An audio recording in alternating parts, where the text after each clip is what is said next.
हे guys, welcome back. तो generally हमारे videos में हम कंपेयर करते हैं डिफरेंट बिजनेसेस को, उनके क्वार्टरली नंबर्स को एनालाइज कंपेयर करके देख लेते हैं, जिससे पीयर टू पीयर एनालिसिस भी हो जाता है। बट इस वीडियो का टॉपिक थोड़ा अलग है। अब currently there is a lot of turmoil that is happening in the market. Index level पे हम देखें तो Nifty around from the top 5 to 6% correct हो गया है। Smaller and mid cap index में इवन लार्जर करेक्शन हुआ है। तो is it really time to sell in this market? If I am selling in this market, या फिर what should be the points you should consider as a guideline while selling any stock? तो आज हम इसी points को address करने वाले हैं। तो चलिए शुरू करते हैं। तो हो क्या रहा है, there are lot many factors that are playing out at a global scale. एक साइड पे रशिया यूक्रेन का वॉर 1.5-2 साल हो गए चल ही रहा है। इसराइल ईरान में भी वॉर चल रहा है। इसके अलावा जो करंटली रेड सी क्राइसिस हुआ है उसकी वजह से जो वहाँ से ट्रेड होता था वो इम्पैक्ट हुआ है। देन जो क्रूड प्राइसेस है वो रिसेंटली शूट अप हो गए हैं। तो ऑल दिस फैक्टर, इनका जो कॉन्फ्लुएंस होता है दैट इम्पैक्ट मार्केट्स, राइट। इसके अलावा नेशनल लेवल पे हम देखें तो currently state elections are going on. Haryana में भी इलेक्शन है। Then later part of the year Maharashtra जो काफ़ी बड़ा स्टेट है वहाँ पे भी इलेक्शन है। तो मार्केट क्या करता है, देखता है कि इनके जो रिजल्ट्स होने वाले हैं, जो भी सिचुएशन पैन आउट हो रही है, इनका फ्यूचर में क्या इम्पैक्ट होने वाला है, एंड देन इसको आज ही वो डिस्काउंट करने को देखता है, राइट। तो लेट्स अंडरस्टैंड कि क्या इनमें से कोई फैक्टर जो करंटली मार्केट में फॉल हो रहा है उसके लिए मेजर रीजन है। तो अगर इसराइल में करंटली वॉर हो रहा है, तो जो भी कंट्री में अगर वॉर हो रहा है एग्जांपल, तो ऑब्वियसली उसका इम्पैक्ट होगा उसके स्टॉक मार्केट में। तो चलिए समझते हैं क्या इसराइल के स्टॉक मार्केट में जो उनके दो इंडेक्स है, एक टीए टेल अवीव 35 है, देन टीए 125 है। इनके जो दो इंडेक्सेस है क्या वो गिरे हैं? तो if you look at this chart, पिछले कुछ दिनों में या फिर महीनों में ये गिरा है क्या? Obviously not. It has may be in green, I think 5 to 6% up है ड्यूरिंग दिस पीरियड। तो जहाँ पे वॉर हो रहा है अगर वहाँ का मार्केट नहीं गिरा है तो is it really the reason कि हमारा मार्केट उस वजह से गिरा है? Probably not, right. तो फिर इसका रीजन क्या है? तो when you dig deep you will see currently जो हमारा जो नेबरिंग कंट्री है चाइना, वहाँ पे कुछ जो हैपनिंग हो रहा है, may be that has an impact bearing on our market. तो करंटली हो क्या रहा है ना, Chinese economy has gone through a really bad phase in last few years. Covid के बाद से they have faced lot of problems. इनका जो रियल एस्टेट काफ़ी बड़ा सेगमेंट है इनकी इकोनॉमी को, अराउंड 1/3 कॉन्ट्रीब्यूट करता है, that has gone through bad phase. इनका जो एवरग्रांड करके एक लार्जेस्ट रियल एस्टेट प्लेयर था वो कोलैप्स हो गया है। यहाँ पे डिमांड खराब है, सेंटिमेंट भी काफ़ी नेगेटिव है। तो to help elevate this situation, China ने रिसेंटली कुछ पैकेज, स्टिमुलस पैकेज अनाउंस किया है, जिसके अंडर ये लोग बॉन्ड परचेस करने वाले हैं। तो उससे होगा क्या, मार्केट में लिक्विडिटी आएगा। अब मार्केट में लिक्विडिटी आएगा तो obviously that will drive stock markets higher.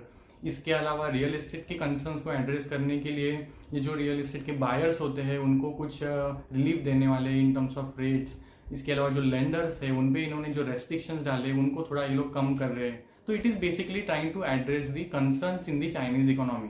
Now is it really bad? अगर चाइनीज इकोनॉमी अच्छा करेगा तो डज दैट मीन कि इंडियन इकोनॉमी खराब करेगा? Obviously not, right. मतलब अगर चाइना अगर अच्छा करेगा तो it is obviously it can happen that we also do good, हमारी इकोनॉमी भी अच्छा कर रही है। तो it is probably not the right reason कि हम जिसकी वजह से पैनिक हो जाए और सेल करें। तो to answer question, if I am selling in this market, the answer is definitely not. तो अगर हमें आगे बढ़ते हैं और फिर सोचते हैं कि हमें किन पॉइंट्स को कंसीडर करना है, if you have to really sell some stocks, तो हम अभी उस पर जाएंगे और एक एक पॉइंट्स को डिस्कस करते हैं ना। मतलब उसमें से फर्स्ट पॉइंट है वो ये है कि if there is no growth in the business of the company. अब हम ग्रोथ और इन द बिजनेस बात करेंगे तो हमारा बेसिकली रेफरेंस है कि उसके सेल्स में ग्रोथ है कि नहीं।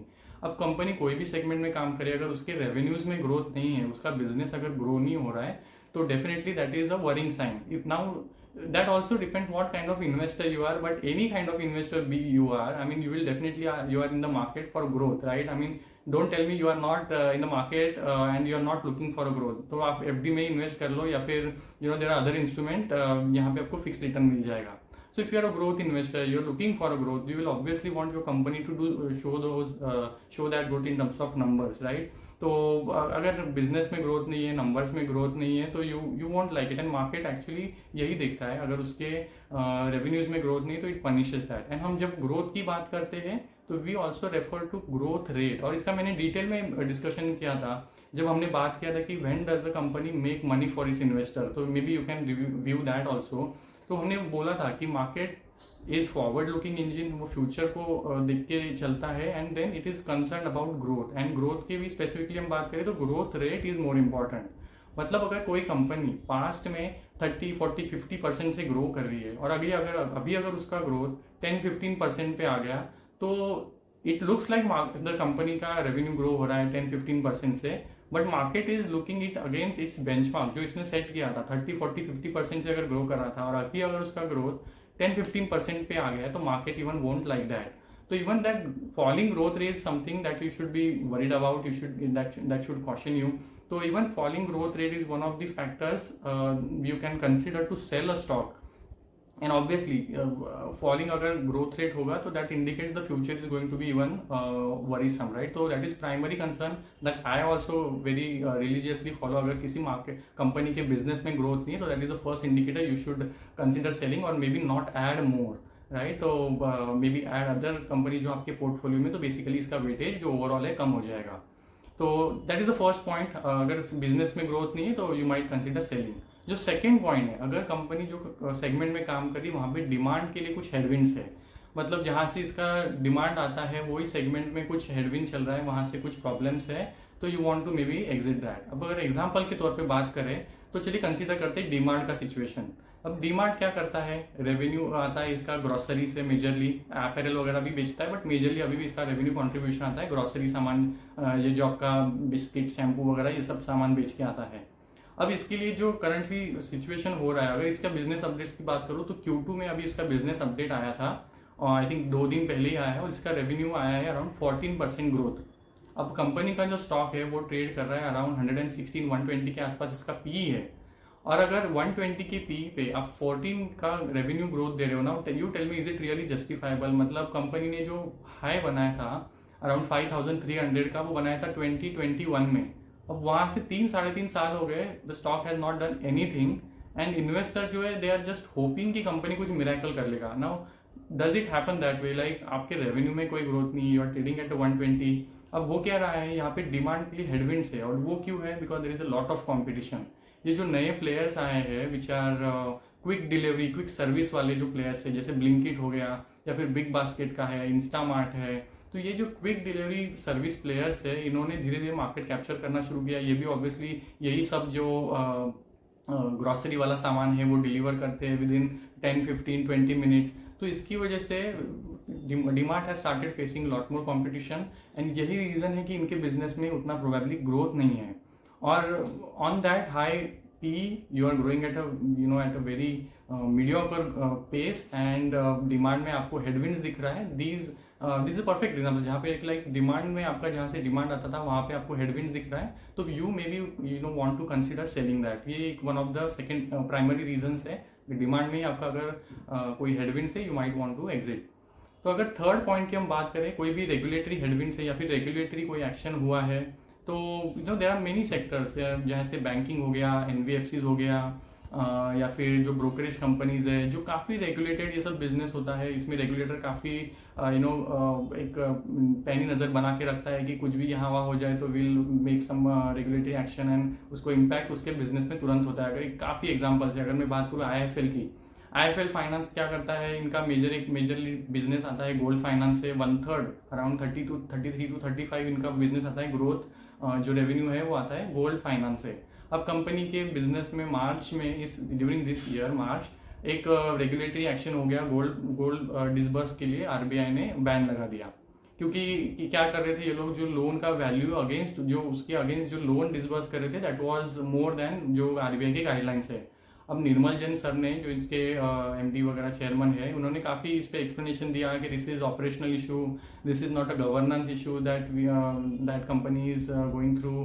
तो काफ़ी एक्सप्लेनेशन हुआ, बट देन RBI ने बैन लगा दिया मार्च में. अब सितंबर में उन्होंने वो बैन हटा दिया है, तो company has wasted 6 months, right. I mean एक पूरे कैलेंडर जो फाइनेंशियल ईयर है उसमें आपने 6 months वेस्ट कर दिए. Now can company cope up that, जो बिजनेस में लॉस हुआ है 6 महीने में, रिमेनिंग 6 महीने में क्या वो पूरे साल के लिए कवर कर सकते हैं? और इन्वेस्टर जो इसमें इन्वेस्टेड है, can they really see some growth year on year basis? जो FY24 में इनके नंबर्स आए थे, will they be able to see some growth in terms of EPS या फिर रेवेन्यू प्रॉफिट ग्रोथ कुछ दिखेगा? It's very difficult, right. तो 6 month को कवर करना, तो ये रेगुलेटरी एक्शन जब भी होता है तो you have to be very keen sighted कि यहाँ पे क्या हो रहा है. एंड ये रेगुलेटरी एक्शन कोई सेक्टर लेवल पे नहीं था, मतलब जो कोई इंडस्ट्री लेवल पे कोई रेगुलेशन नहीं आया था जो सबको इम्पैक्ट करने वाला है। ऐसा होता तो चलिए फिर भी समझ सकते थे कि चलो ये तो सबको इम्पैक्ट करने वाला है, तो it's not something that is company specific, but ये काफ़ी कंपनी स्पेसिफिक डिसीजन आया था जो रेगुलेटरी एक्शन हुआ था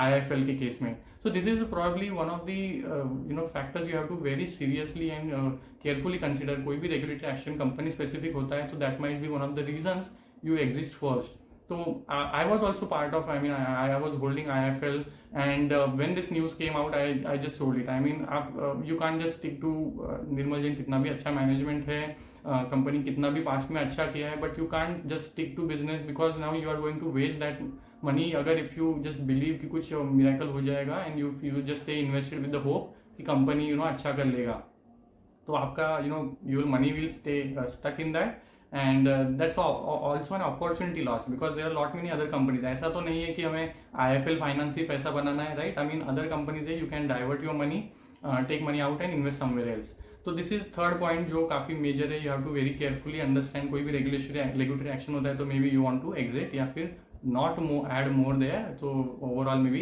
the weightage of that company in your portfolio will come down. Now fourth point है अगर मैनेजमेंट गाइडेंस, अगर काफी बार काफ़ी मैनेजमेंट जो होते हैं अपने क्वार्टरली नंबर्स के साथ मैनेजमेंट गाइडेंस देते हैं, मतलब कॉन्फ्रेंस कॉल्स होते हैं या फिर अपने PPTs या फिर जो न्यूज़ इनके जो इंटरव्यूज़ होते हैं उसमें बताते हैं कि कंपनी आगे चल के आगे वाले क्वार्टर्स में कैसा करने वाली है, कहाँ से रेवेन्यू ग्रोथ आएगा, कितना आएगा, कितने स्टोर्स ऐड करेंगे। एंड अगर वो मैनेजमेंट गाइडेंस जो उन्होंने खुद ने दिया है, अगर they are not able to stick to that guidance, then market is going to really punish you. और इसका एग्जाम्पल है again DMart. if you see the number of stores that they had, FY24 के एंड में इनके number of stores थे 365।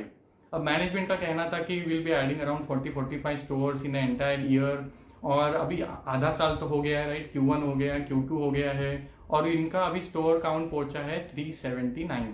मतलब इन्होंने 365 से 379 अराउंड 14 स्टोर्स को ऐड किया है।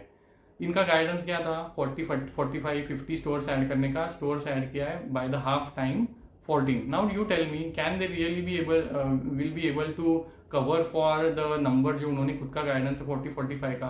रिमेनिंग ईयर में 30-35 स्टोर्स ऐड करना इज वेरी टफ टास्क। तो मैनेजमेंट को जब पूछा गया तो ऑब्वियसली देयर रीजंस लाइक हमको अप्रूवल्स नहीं मिल रहे हैं, this is delay in approvals, या फिर जो लैंड जो भी एक्विजिशन करने के लिए टाइम लगता है, तो these are factors that are contributing in the delay.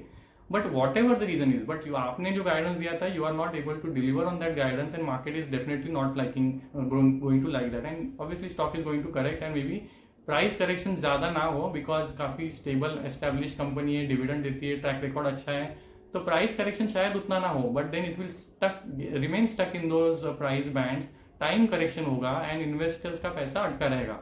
तो you will have to really take a call कि you really want to stay stuck with some good names but which are not growing. तो this is one of the points कि अगर management ने जो अपना guidance दिया था वो अगर वो फुलफिल नहीं कर पा रही, तो that is one of the biggest factors again you have to consider, you have to take a call to exit that. अब इसके ऑपोजिट भी होता है, अगर काफी एग्जांपल्स है, again if I have to tell you, Zen Technologies हो गया जिसका रेवेन्यू आया था अराउंड 440 करोड़ का इन FY24। मैनेजमेंट का गाइडेंस है we will grow the revenue by revenue to 900 crore in FY25, मतलब अराउंड 100% से अपने रेवेन्यू को ग्रो करेगा, ऐसा मैनेजमेंट का कहना है। अब इनका जब Q1 FY25 का नंबर आया था, इनका रेवेन्यू आया था 258 crore. Obviously margins are also good and it is growing profitably really well. Revenue grow आया था 258 करोड़ 254 करोड़ का, तो 30% ऑफ जो इनका टारगेट था अराउंड 28-30% का, इन्होंने एक ही क्वार्टर में अचीव कर लिया। एंड ये उनका थोड़ा सा वीक क्वार्टर है, मतलब इनके लिए जो H2 होता है Q3 एंड Q4, वहां पे इनको बल्क ऑर्डर्स आते हैं, ऐसा मैनेजमेंट का कहना है, जहाँ पे ऑर्डर्स भी आते हैं एंड देन दे जो इनका पेमेंट होता है वो अराउंड यहीं पे होता है। तो मेजॉरिटी रेवेन्यू आता है H2 में, और इन्होंने 1/3 revenue almost 28-29% revenue first quarter में कर लिया है। नाउ मैनेजमेंट ने I feel they are conservative, इन्होंने लोअर साइड पे गाइडेंस दिया है and they might even exceed that guidance. जो इनका खुद का 900 करोड़ का गाइडेंस है, दे माइट एक्सीड दैट। तो this is a situation which is more favourable if you are staying invested in such companies which are under promising and delivering मोर। तो that is a favourable situation, right. इसके अलावा example दूं, style बाजार, जो बाजार style company recent listing हुआ था। अब कंपनी का गाइडेंस था अराउंड हम लोग 30-35% से ग्रो करेंगे। इनका भी Q2 का अपडेट्स आया है अभी रिसेंटली, आई थिंक 2-4 दिन पहले। इनका रेवेन्यू ग्रो हुआ है बाय 64%। मैनेजमेंट का गाइडेंस था will grow revenues by 30-35%, and they have almost double that guidance. They have delivered a double growth than what they have guided for. Now you tell me, भले इनका now PE is around 120, but now revenue में जो growth है that is around 60-65%, which is remarkable, right? I mean revenue आपने जो guidance दिया था उससे भी ज़्यादा double कर रहे हो। तो some managements which are under delivering and over promising, ऐसे भी cases है। Now you tell me, you will really want to stay invested in some of those companies which are over promising and under delivering? Really no, right? I mean you have so many options, and आपको ऐसा भी नहीं है कि like आपको 50-60 companies लेने। You just need 10-15-20 max 25 companies जो काफ़ी अच्छा कर रही है, and if you stay diversified with those limited number of companies, that is more than sufficient. You don't need a large basket, 50-100 company चाहिए। You just need few names which are really doing good. If you stay invested, company अगर अच्छा कर रही है तो you stay invested, अगर नहीं कर रही है तो you exit. That is the simple strategy, right? अगर और you will have to just periodically, जैसे भी क्वार्टर्स के नंबर्स आएंगे उनको ट्रैक करना पड़ेगा, एनालाइज करना पड़ेगा, एंड देन मैनेजमेंट जो बोल रहा है उनको सुनना पड़ेगा। अगर कोई भी आपकी पोर्टफोलियो में कंपनी है जो अंडर डिलीवर करके अंडर प्रॉमिस करके ओवर डिलीवर कर रही, तो दैट इज लाइक इवन मतलब सोने पे सुहागा हो गया, राइट? वैसा सिचुएशन। तो यही है, मतलब ये एक सिचुएशन है। मैनेजमेंट गाइडेंस को आपको देखना बहुत जरूरी है। If is not able to deliver, that is a flag, you have to red flag, and you have to maybe sell, exit out of that company. अब होता क्या है, एज ए सेड, हमें तो चाहिए मैक्सिमम 15-20-25 कंपनीज। अगर आप ऐसे कंपनीज में इन्वेस्टेड रहेंगे जो अच्छा नहीं कर रही है, तो इससे दो प्रॉब्लम्स है। एक तो आप जिसमें इन्वेस्टेड है that company is not making money for you because it's not growing, या फिर कोई भी इश्यूज है, रेगुलेटरी कंसर्न है, डिमांड हेडविंड से कुछ भी रीजन हो, रेवेन्यू में ग्रोथ नहीं है, बिजनेस में ग्रोथ नहीं है, you are stuck in that business, आपका पैसा वहां पे अटका है जो ग्रो नहीं हो रहा है। On the other hand market में अदर कंपनीज है जो ग्रो हो रहा है, तो that is opportunity loss for you. तो ये अपॉर्चुनिटी जो लॉस होता है that is also very critical factor. Bull market आपका हाथ से निकल जाएगा, जो कंपनी अच्छा कर रही है you might not invest, and that is opportunity cost if you stay invested in wrong company. So you have to consider selling and get into right businesses. इसके अलावा जो एक मैंने लास्ट पॉइंट बोला है, स्पेसिफिक केसेस। अब काफ़ी companies क्या होता है बिजनेस में, इनके चलो ठीक ठाक ग्रोथ है, रेवेन्यू ग्रो हो रहा है, बट देन इनके बिजनेस में कुछ स्पेसिफिक केसेस होते हैं। जैसे अभी KRBL का अगर एग्जांपल बात करें, कमोडिटी बिजनेस है, राइस प्रोडक्शन करके ये अपने ब्रांड के, इंडिया गेट ब्रांड के अंडर ये सेल करती है। अब इसका जो कॉम्पिटिटर है, इसके मार्जिन से अराउंड 10-11-12% के आसपास एबिटा मार्जिन की मैं बात कर रहा हूँ, और इस कंपनी के एबिटा मार्जिन से अराउंड 20-25 जो FY 21-22 में थे। Now you tell me, rice जैसे कमोडिटी बिजनेस में कोई मोट है? ऑब्वियसली नॉट, कोई भी कर सकता है, यस कोई भी कर सकता है। इसका जो लार्जेस्ट कॉम्पिटिटर LT फूड्स है, वो अराउंड अगर अपने प्रोडक्ट को प्राइसिंग करके 11-12% के मार्जिन पे काम कर रहा है, तो now you tell me, by pricing your product at way higher prices and commanding 25% margins, will that remain sustainable in a longer period of time? Obviously no. तो इनका अगर आप स्टोरी देखेंगे तो जहाँ पे 20-24-25% मार्जिन चल रहे थे, वो अब थोड़ा नीचे आके now they are coming in line with what LT Foods is doing, around 11-12%. So this is also one of the very important factors. आपको see, we always like कि हमारे अगर कंपनी में जिसमें भी हमने इन्वेस्ट किया है उसके रेवेन्यू में ग्रोथ हो रही है, उनके एबिटा मार्जिन इंप्रूव हो रहे हैं, पैट मार्जिन इंप्रूव हो रहे हैं, तो विच इंडिकेट्स कि इनको ऑपरेटिंग लेवरेज मिल रहा है, which is good sign, which is obviously we have to track for such companies and it is going to reward us. But we have to also look कि sustainable है कि नहीं long term में। मतलब आपने चलो कोई क्वार्टर्स में अपने हायर मार्जिन कवर कर लिया, हायर मार्जिन बना लिए, बट क्या ये सस्टेनेबल है? Like do you really have some moat कि जिसकी वजह से आपको ये लॉन्गर पीरियड के लिए सेम मार्जिन मिलेंगे? अगर answer is no, then it's going to be again a problem. आपके भले सेल्स ग्रो हो जाए, बट देन आपके एबिटा मार्जिन या पैट में, EPS में ग्रोथ नहीं आएगा। और क्योंकि you are pricing your products at a way to higher prices, demand for your product will also come down and essentially again sales will come down.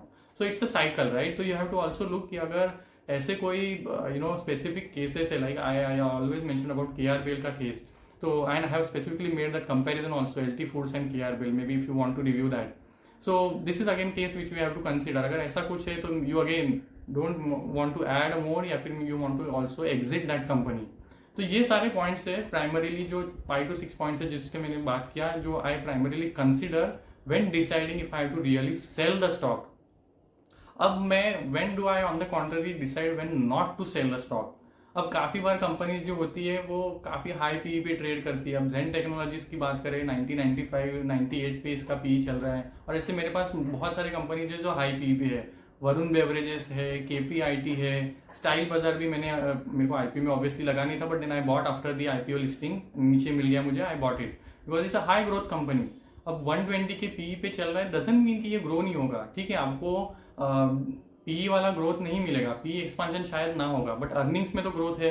अगर ये consistently higher speed से grow होता रहेगा तो इसका जो पी है वो ऑब्वियसली थोड़ा रीजनेबल लेवल्स पे आएगा, राइट. तो हमें ऑब्वियसली ये देखना है कि पी अगर ज्यादा है तो is it really growing at that high pace which will justify its high P.